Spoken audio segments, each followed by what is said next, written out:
Napapagod na ang aking katawan sa paglakad at pagkungo sa bawat daang tinatahak, upang masabi na sapat ang pagod at puyat. Kung binilang ang bawat salita,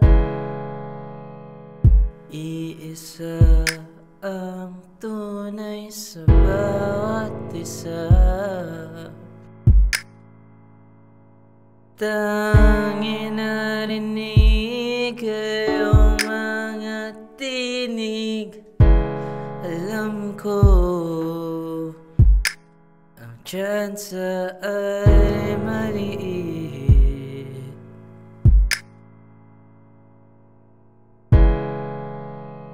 ngunit patuloy ang laban hanggang doon sa bingit.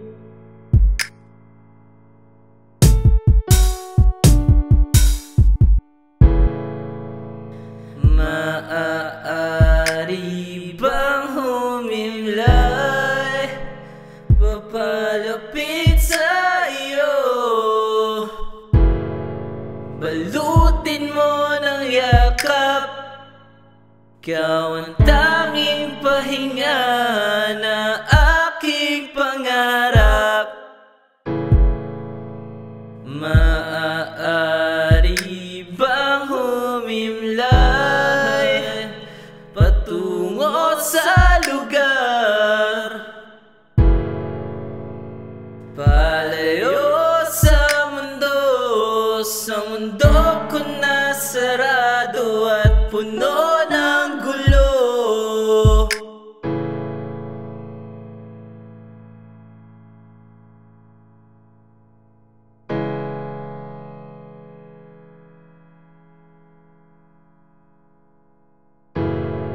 Putang ina, hindi ko na alam kung ano ang dapat kong gawin at kung paano ko ba ito tatapusin.